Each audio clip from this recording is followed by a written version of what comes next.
What's up guys, Jimmy here with another video.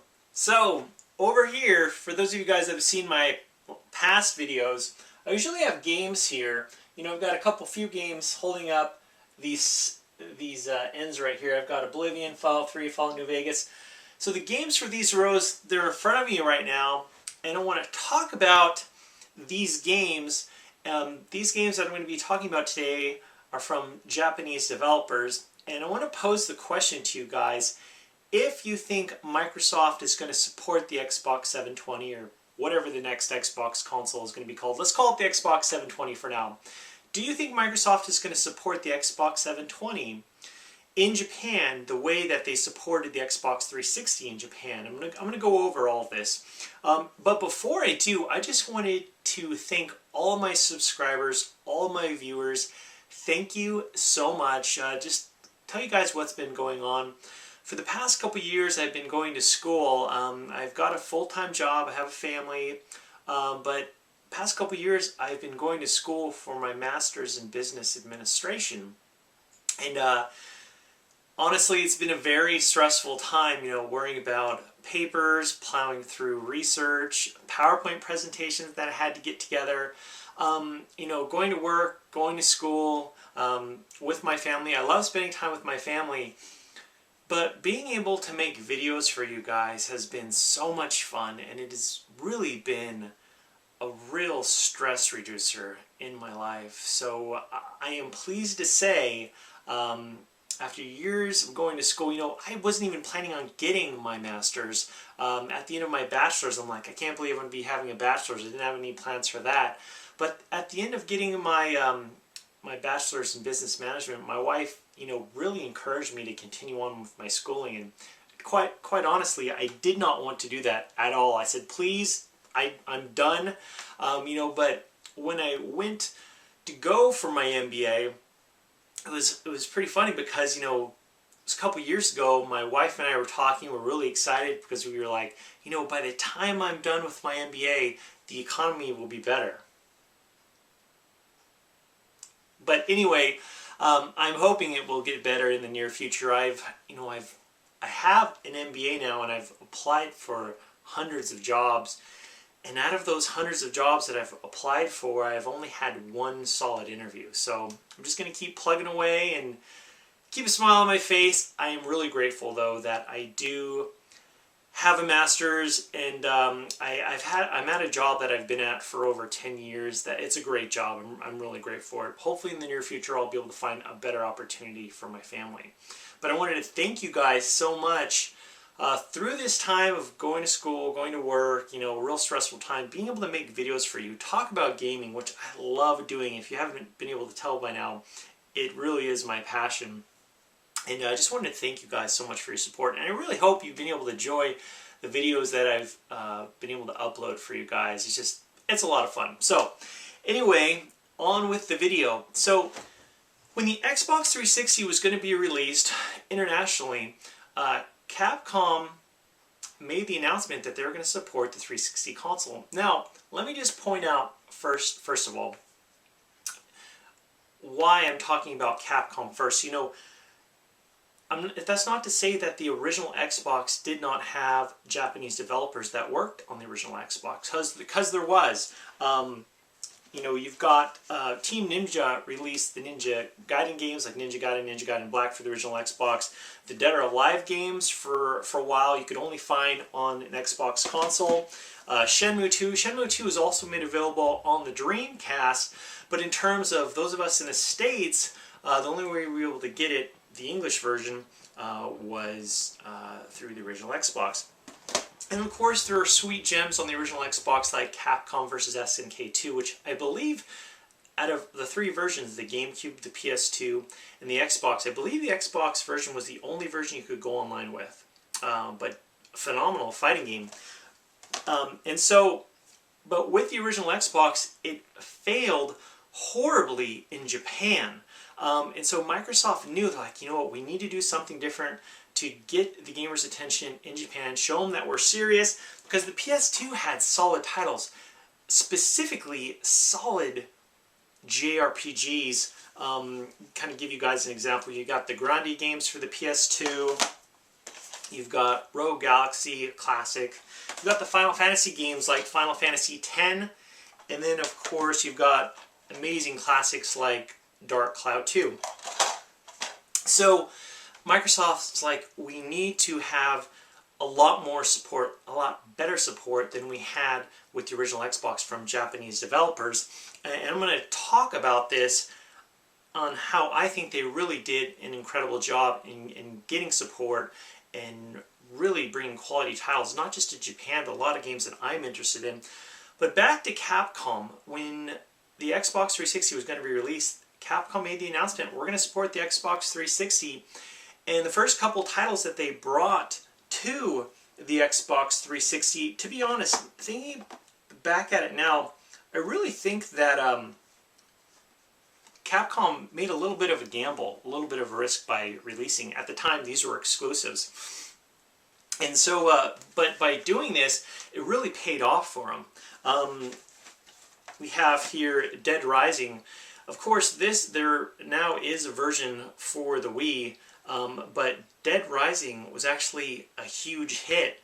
It's a phenomenal title. Another big hit for Capcom was Lost Planet. At the time, it was an Xbox 360 exclusive.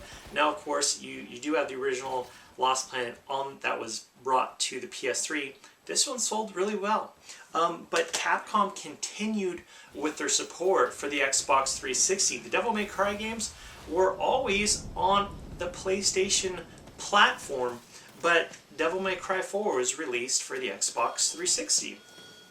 And then, of course, you have Resident Evil 5, which actually sold decently in relation to how many consoles of the Xbox 360 was sold in Japan. Resident Evil 5 actually sold pretty well considering how many consoles were sold in Japan. And so, you know, Capcom really was really important for establishing Microsoft's cred in the gaming industry, in my opinion. But I'm talking about other organizations as well. But Microsoft knew, it talked about incredible RPGs that were made available for the PS2. Microsoft knew that it was going to be really important if they wanted to become a legit presence in Japan, that they needed to have some high quality RPGs. And so Mistwalker was an organization they teamed up with. Mistwalker was started, let me get the name right, it's Hironobu Sakaguchi. He's the creator for the Final Fantasy series. He started his own organization, Mistwalker, and the first game that Microsoft or Mistwalker released was Blue Dragon. I had read somewhere that Blue Dragon had a budget. Microsoft gave Mistwalker approximately $25 million. This is actually a decent RPG. You have the character designer of the Dragon Ball series, and then also you have the composer for the Final Fantasy series. So Blue Dragon, great game. And the second title that Mistwalker released for the Xbox 360 was Lost Odyssey. If you're a big fan of classic turn-based RPGs like the classic Final Fantasy games, you definitely should check out Lost Odyssey. It's powered by the Unreal 3 engine. Gorgeous looking game. Game's definitely a work of art. And so the RPGs, they needed to get more RPGs than just the ones from Mistwalker. One of, I believe, the first JRPGs that was released for the Xbox 360 was Enchanted Arms, and at the time this was an Xbox 360 exclusive. Actually, it's a decent title, and you could pick it up for really cheap.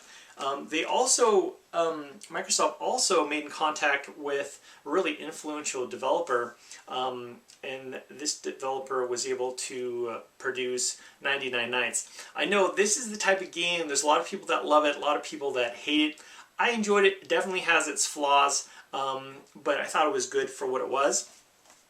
And an interesting thing is they really learned from experience if getting these exclusives and these important titles was going to do anything in terms of selling the Xbox 360. That's essentially what Microsoft wanted. They wanted the games to sell, but obviously they wanted just these incredible titles that would just move the Xbox 360s off the shelves. One of the games that comes to mind was from Namco Bandai, and that was Ace Combat 6. Now, when Ace Combat 6 was released in Japan, so many Xbox 360 consoles were sold, it actually, for 1 or 2 weeks, it actually outsold the PS3 console.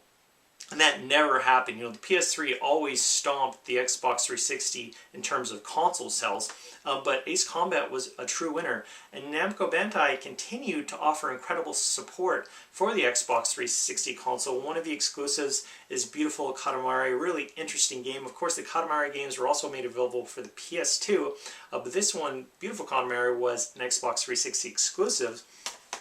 In terms of quality RPGs, you have Eternal Sonata. This one's also available for the PS2.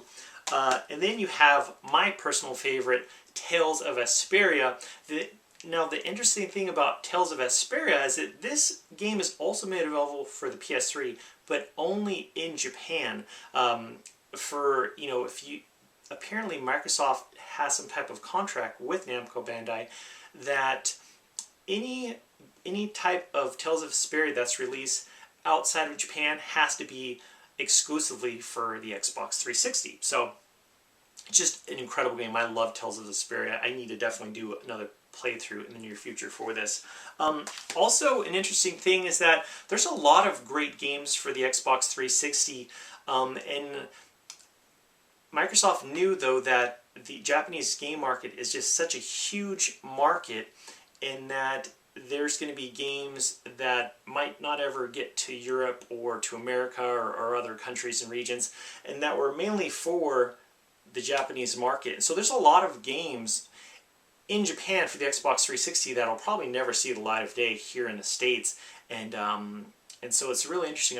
I'm trying to think and wonder, you know, the Xbox 360 still hasn't sold that well. I think it's at around 1.5 million to 2 million consoles sold, a lot less than the Nintendo Wii and the PS3 for sure. So I'm really curious, continuing on, do you think Microsoft is going to continue this support for the Xbox 720 in Japan? Are they going to continue to make these agreements and contracts with these Japanese developers the way they have been for the 360? Continuing on, the Xbox 360 is definitely known for, if you're into shmups or shooters, the 360 is a great console for that.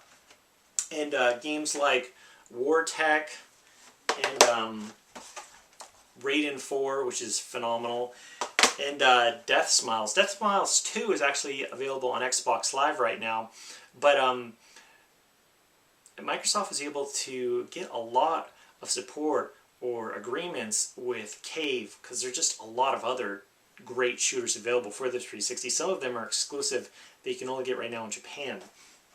But you know, Microsoft knew, in terms of going back to quality JRPGs, they knew that Square Enix was going to be really important in getting some cred for the 360 console. So they contacted Square Enix, and Square Enix delivered. They produced title after title after title. Let's talk about some of these. The Xbox 360 exclusive Infinite Undiscovery. This is actually an underrated RPG in my opinion. I really enjoyed it. It's a colorful, well-made RPG. Definitely check it out. Here's a game, the next game, Project Sylphid. This game bombed horribly. I believe this game only sold around 30 to 50,000 copies worldwide. But this is a game that got trashed by a lot of reviewers. This is a 360 exclusive. It's actually, I just picked it up this week. If you're in the States and you have a GameStop nearby, this game's only $3. But I put some time on it. It's actually a really good game. The reason why I picked it up is I had stayed away from it for years because of the reviews, but I got a lot of feedback from gamers, and come to find out, this is a true gem that's really, really underrated, and I put some time on it, and it's a really good game. It's really good, because, you know, I played the demo, and I wasn't quite sure, but I played the full version, and had a whole different look on the game. It's really good. Console exclusive, The Last Remnant. The Last Remnant is also made available for the PC. A really good, beautiful RPG powered by the Unreal 3 engine. And then, of course, you have Star Ocean, The Last Hope. This is a game I was a little bit disappointed with, but overall, it is a good RPG. Of course, At the time, it was an Xbox 360 exclusive. It is available now for the PS3. Definitely check it out if you're into RPGs.